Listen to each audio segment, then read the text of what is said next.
Okay students చూడండి, మనం exercise 3.2లో third బిట్లో ఇప్పుడు ఫిఫ్త్ ప్రాబ్లం చూస్తున్నాము. ఏ fraction becomes 9/11 if 2 is added to both the numerator and denominator. ఒక fraction ఏదో ఉందట, ఆ ఫ్రాక్షన్ ఏదో మనకు ప్రస్తుతానికి తెలియదు. ఆ ఫ్రాక్షన్ 9/11 కింద మారిపోతుంది ఎప్పుడు? If 2 is added to both the numerator and denominator. అంటే 2ని తీసుకెళ్ళి మనం న్యూమరేటర్కి డినామినేటర్కి యాడ్ చేస్తే అప్పుడు ఆ ఫ్రాక్షన్ 9/11 కింద మారిపోతుంది. If 3 is added to both the numerator and denominator it becomes 5/6. ఒకవేళ 2 కాకుండా 3 కనుక న్యూమరేటర్కి డినామినేటర్కి యాడ్ చేస్తే ఆ ఫ్రాక్షన్ 5/6 కింద మారిపోతుంది. అయితే ఫైండ్ ది ఫ్రాక్షన్, అది మన క్వశ్చన్. సో ఆ ఫ్రాక్షన్ ఏంటన్నది మనకు తెలియదు కాబట్టి దాన్ని మనం x/y అనుకుందాం. కాబట్టి let the fraction B x/y. అంటే న్యూమరేటర్ x డినామినేటర్ y గలగా ఒక ఫ్రాక్షన్ x/y. ఇందులో ఫస్ట్ సందర్భంలో మనకి ఏంటి ఇచ్చారు? కేస్ 1లో if 2 is added to both numerator and denominator then it becomes ఏమని ఇచ్చారు? మనకి 9/11 అని ఇచ్చారు. అంటే ఏంటి? ఈ ఎక్స్కి 2 యాడ్ చేసి వైకి కూడా 2 యాడ్ చేస్తే అప్పుడు ఆ x/y అన్న ఫ్రాక్షన్ 9/11 కింద మారిపోతుంది. సో ఇది మనకు వాడు ఇచ్చిన ఫస్ట్ సందర్భంలో ఉంది. ఇప్పుడు జస్ట్ మనం ఏం చేద్దామంటే 2 ఫ్రాక్షన్స్కి మధ్యలో ఈజ్ ఈక్వల్ టు ఉంటే క్రాస్ మల్టిప్లికేషన్ చేసేస్తే సరిపోతుంది. సో 11 × x + 2 అలాగే 9 × y + 2 చేస్తే 11 × x 11x plus 11 2s 22 is equal to 9 × y 9y plus 9 2s 18. ఇప్పుడు ప్లస్ 9y ఇటువైపు వస్తే మైనస్ 9y అవుతుంది, ప్లస్ 22 అటువైపు వెళ్తే మైనస్ 22 అవుతుంది. So 11x minus 9y is equal to -4. Let it be equation number 1. ఇప్పుడు కేస్ 2 చూద్దాం. అంటే రెండో సందర్భంలో ఏం చెప్పారు మనకి వాళ్ళు?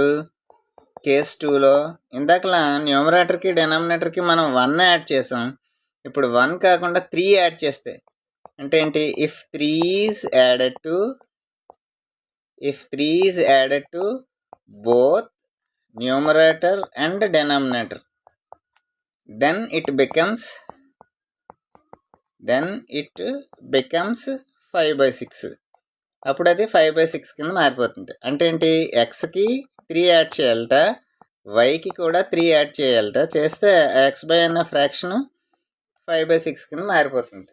సో ఇందాకలాగా ఇప్పుడు కూడా క్రాస్ మల్టిప్లికేషన్ చేస్తే 6 × x + 3 is equal to 5 × y + 3. అప్పుడు 6 × x 6x 6 3s 18 is equal to 5 × y 5y 5 3s 15. ఈ ప్లస్ 5y అన్నది ఇటువైపు వస్తే -5y అవుతుంది, ప్లస్ 18 అన్నది అటువైపు వెళ్తే -18 అవుతుంది. So 6x - 5y is equal to -3. ఇది సెకండ్ ఈక్వేషన్.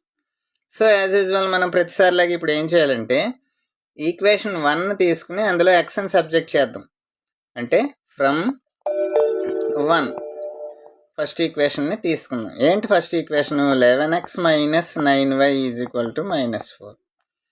ఇందులో ఎక్స్ని సబ్జెక్ట్ చేయాలంటే -9y అటువైపు వెళ్తే ప్లస్ 9y అవుతుంది. అలాగే ఇంటూ 11 అటువైపు వెళ్తే /11 అవుతుంది. 9y/11. ఇప్పుడు ఏం చేస్తామంటే ఈ ఎక్స్ వాల్యూని తీసుకెళ్ళి మనకి ఏదైతే ఎక్స్ వాల్యూ వచ్చిందో దాన్ని తీసుకెళ్ళి సెకండ్ ఈక్వేషన్లో సబ్స్టిట్యూట్ చేద్దాం. Substitute X in 2. ఇది ఇందులో ఎక్స్ వాల్యూని తీసుకెళ్ళి సెకండ్ ఈక్వేషన్లో వేసేద్దాం. సెకండ్ ఈక్వేషన్ ఏంటి మనకి? 6x - 5y is equal to -3. ఇందులో ఎక్స్ బదులు -4 + 9y/11 మైనస్ పక్కన 5y ఉంది ఈజ్ ఈక్వల్ టు -3. ఇప్పుడు 6 × 4 24 minus 6 9s 54/11 minus 5y is equal to -3. ఇప్పుడు ఏం చేస్తామంటే -24 ఇక్కడ 54y ప్లస్ 54y మైనస్ ఈ రెండు ఇంటూ చేయండి. 11 5 జా 55y whole by 11 is equal to -3. ఇప్పుడు -24 చూడండి, ప్లస్ 54y మైనస్ 55y అంటే -y వస్తుంది, బై 11 ఈజ్ ఈక్వల్ టు -3. ఈ బై 11 అన్నది అటువైపు వెళ్తే ఈ ఇంటూ 11 అవుతుంది, అంటే -3 ఇంటూ 11 అంటే -24 y ఈజ్ ఈక్వల్ టు -33. ఇప్పుడు ఏం చేస్తామంటే ఈ -yని అటువైపు పంపిస్తే +y అవుతుంది, -33ని ఎడం చేతి పక్క తీసుకొస్తే +33 అవుతుంది. సో 33 - 24 9. సో ఈ 9 అన్నది y వాల్యూ అవుతుంది. So y is equal to 9 వచ్చింది మనకి. ఇప్పుడు ఈ y వాల్యూని తీసుకెళ్ళి మనం ఏం చేస్తామంటే ఈక్వేషన్ నెంబర్ 1లో వేద్దాం. సబ్స్టిట్యూట్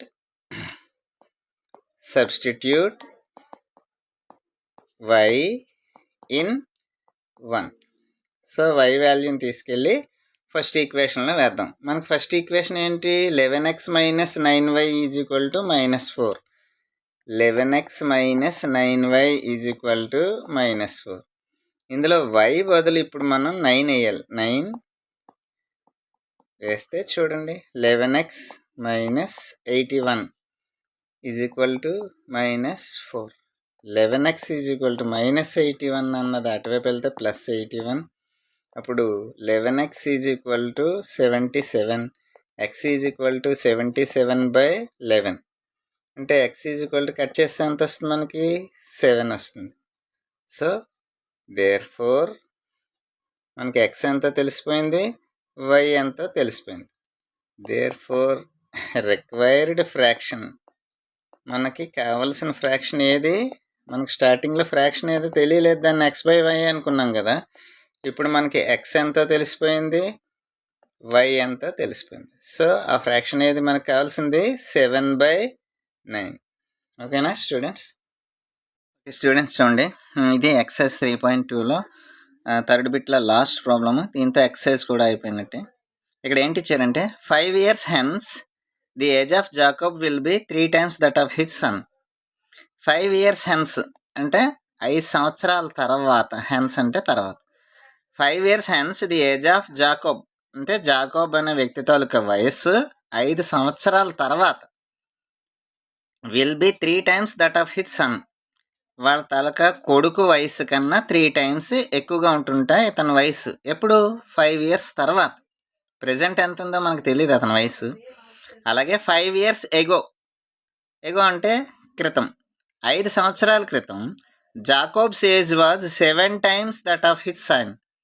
ఇందాకలా 3 times ఎక్కువగా ఉంటుంది కొడుకు కన్నా. ఎప్పుడు? 5 years తర్వాత. ఇప్పుడేమో కొడుకు కన్నా 7 times ఎక్కువగా ఉంటుంది. ఎప్పుడు? 5 years ఎగో, 5 సంవత్సరాల క్రితం. అయితే what are their present ages అంటే ఆ తండ్రి కొడుకుల తాలూకా ప్రస్తుత వయస్సులు ఎంత? ఈ ఏజెస్కి సంబంధించి ఏ ప్రాబ్లం ఇచ్చినా మనకి ప్రెజెంట్ ఏజ్ అన్నది ఫస్ట్ తెలియాలి. ఇక్కడ ఈ ప్రాబ్లంలో కనుక్కోమన్నది కూడా అదే, కాబట్టి వాటిని మనం XY అనుకున్నాం. Let the present age of Jacob be X years. అంటే జాకోబ్ అనే వ్యక్తి తాలూకా ప్రస్తుత వయసుని X years అనుకున్నాము. అలాగే let the present age of his son, let the present age of his son be Y years. అంటే వాడి తాలూకా కొడుకు తాలూకా వయసుని Y years అనుకుందాం.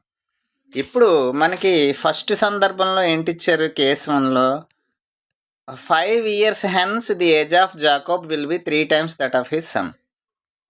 అంటే 5 సంవత్సరాల తర్వాత తండ్రి కొడుకు కన్నా 3 రెట్లు ఉంటాడు. 5 సంవత్సరాల తర్వాత అంటే అసలు ప్రస్తుతం వాళ్ళ తాలూకు వయసులు ఎంత? X తండ్రిది, Y కొడుకుది. 5 సంవత్సరాల తర్వాత వీళ్ళ వయసులు ఏమవుతాయో చూద్దాం. So age of Jacob after 5 years. Present ఏమో జాకోబ్ తాలూకా వయసు X. 5 years తర్వాత ఏమవుతుంది? ఇంకో 5 years పెరుగుతాయి, కాబట్టి X అన్నది X + 5 అవుతుంది. అలాగే age of son after 5 years. Age of son after 5 years. Present ఏమో మనం కొడుకు తాలూకు వయసుని వై అనుకున్నాం. 5 సంవత్సరాల తర్వాత అతను ఏమవుతాడు? y+5. ఇప్పుడు మనకి ఏంటి ఇచ్చారు? ఏజ్ ఆఫ్ జాకోబ్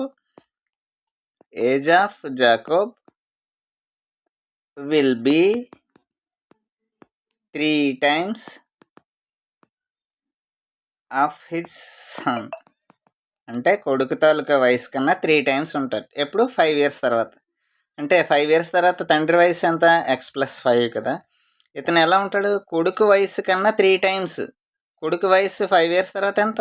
y+5 కదా. దాన్ని 3తో ఇంటూ చేస్తే తండ్రి వయసుకి సమానం ఉంటుంది.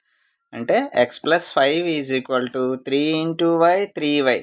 3 5s 15. అంటే x+3y ఇటువైపు వస్తే -3y +5 అటువైపు వెళ్తే -5. So x - 3y is equal to 15 - 5 ఎంత? 10. ఇది మనకి ఈక్వేషన్ నెంబర్ 1 అనుకుందాం. ఇప్పుడు ఏంటి? మళ్ళీ మనకి ఏంటి ఇచ్చారంటే ప్రాబ్లంలో 5 years ఎగో, 5 years తర్వాత ఏం జరుగుతుంది అన్నది మనం ఒక ఈక్వేషన్ ఫ్రేమ్ చేసాం. 5 years ఎగో అని ఇచ్చారు కాబట్టి ప్రస్తుతం వాళ్ళిద్దరి వయసులో XYలు. అలాంటిది 5 years క్రితం ఎంత అవుతాయి వాళ్ళ వయసులు అన్నది కూడా చూడాలి కదా. కాబట్టి age of Jacob 5 years ago is equal to ప్రస్తుతం X ఉన్నాడు 5 సంవత్సరాల క్రితం. అంటే 5 సంవత్సరాల వయసు తక్కువ ఉంటుంది కదా, అందుకని X కన్నా 5 సంవత్సరాలు తక్కువ అంటే మైనస్ చేయాలి. అలాగే age of son 5 years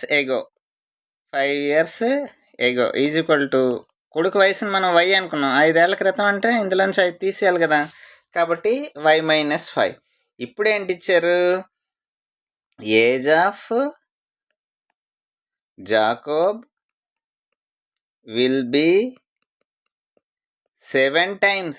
ఇందాకలా 3 times అయితే ఇప్పుడు 7 times ఆఫ్ హిజ్ సన్. ఎప్పుడు ఇది? 5 సంవత్సరాల క్రితం అన్నమాట.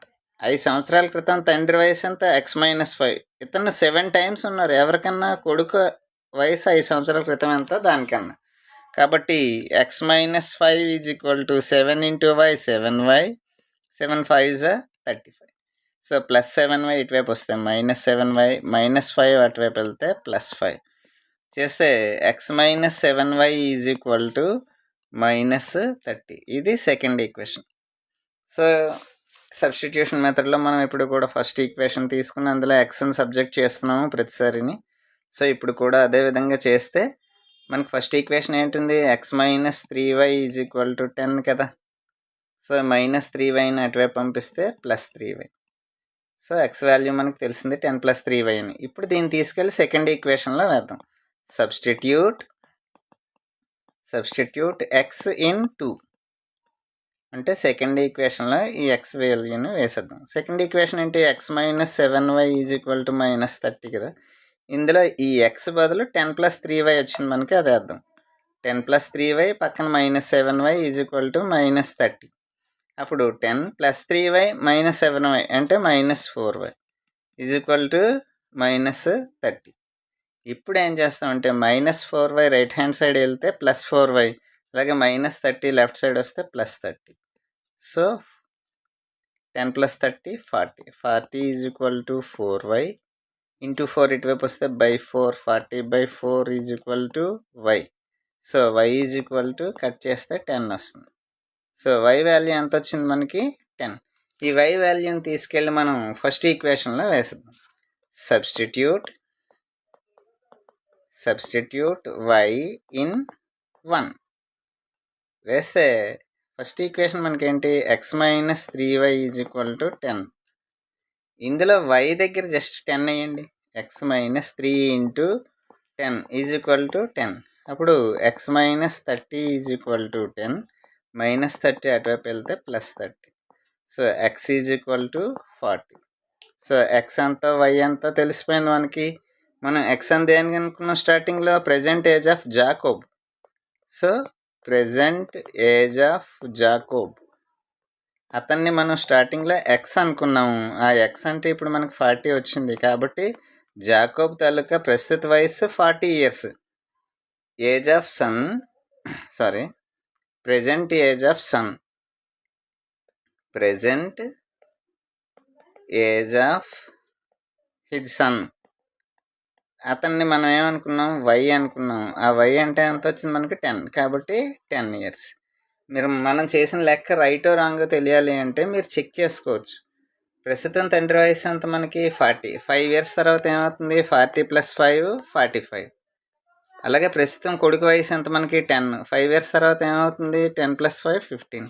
నిజంగానే కొడుకు కన్నా 3 టైమ్స్ ఎక్కువగా ఉన్నాడు తండ్రి. మనకి లెక్కలో ఇచ్చింది కూడా అదే. 5 ఇయర్స్ తర్వాత తండ్రి వయస్సు కొడుకు వయసు కన్నా 3 టైమ్స్ ఉంటుందని. అలాగే 5 ఇయర్స్ బ్యాక్కి వెళ్తే ప్రజెంట్ తండ్రి వయసు 40 కదా. 5 ఇయర్స్ బ్యాక్ అంటే 5 తీసేస్తే ఎంత వస్తుంది, 35. అలాగే ప్రజెంట్ ఏజ్ ఆఫ్ సన్ మనకు 10 వచ్చింది. 5 తీసేస్తే 5. నిజంగా ఇప్పుడు చూడండి 7 టైమ్స్ ఉంది. ప్రాబ్లంలో ఇచ్చింది కూడా అదే మనకి. 5 ఇయర్స్ బ్యాక్ అయితే తండ్రి 7 టైమ్స్ ఉంటాడు. 5 ఇయర్స్ తర్వాత అయితే తండ్రి 3 టైమ్స్ ఉంటాడని. సో దానికి సరిపోయేలాగే మన తాలూకా ఆన్సర్ వచ్చింది. కాబట్టి ఇది మీరు బాగా ప్రాక్టీస్ చేసి గుర్తుపెట్టుకోండి, నోట్ చేసుకోండి. Thank you. ఓకే స్టూడెంట్స్, చూడండి ఏంటంటే మనం ఎక్సర్సైజ్ 3.2 అంతా కూడా సబ్స్టిట్యూషన్ మెథడ్ చేసాము. ఈ సబ్స్టిట్యూషన్ మెథడ్లో ప్రతిసారి మనం ఏం చేసాం అన్నది మీరు గుర్తుపెట్టుకోవాలి. లెక్క ఎంత పెద్దది ఉన్నా సరే మనం చేసింది ఏంటి అన్నది బాగా గుర్తుపెట్టుకోవాలి. మనం చేసినవి ఏంటి అంటే ప్రతిసారి కూడా మనం ఈక్వేషన్స్ని ఫ్రేమ్ చేయడం చేశాక ఫస్ట్ ఈక్వేషన్ తీసుకుని దానిలో ఎక్స్ని సబ్జెక్ట్ చేసాం. ఎక్స్ని సబ్జెక్ట్ కింద చేసాం. ఎక్స్ని సబ్జెక్ట్ చేశాక వెంటనే ఏం చేసాం, మనం ఈ వాల్యూని తీసుకెళ్ళి సబ్స్టిట్యూషన్ చేసాం సెకండ్ ఈక్వేషన్లో. సబ్స్టిట్యూషన్ ఎందులో చేసాము, సెకండ్ ఈక్వేషన్లో. సెకండ్ ఈక్వేషన్లో ఎప్పుడైతే మనం ఇది సబ్స్టిట్యూషన్ చేసామో మనకు వై వాల్యూ వస్తుందన్నమాట. వై వాల్యూ వచ్చాక ఆ వై వాల్యూని తీసుకెళ్ళి మళ్ళీ మనం ఏం చేసాం, సబ్స్టిట్యూషన్ చేసాం ఫస్ట్ ఈక్వేషన్లో. సబ్స్టిట్యూషన్ చేస్తే ఫస్ట్ ఈక్వేషన్లో మనకి ఎక్స్ వాల్యూ కూడా వచ్చేయడం జరిగింది. సో ఈ విధంగా మనకి ఎక్స్ వాల్యూ ఎంత, వై వాల్యూ ఎంత అన్నది మనం కనుక్కోవడం జరిగింది.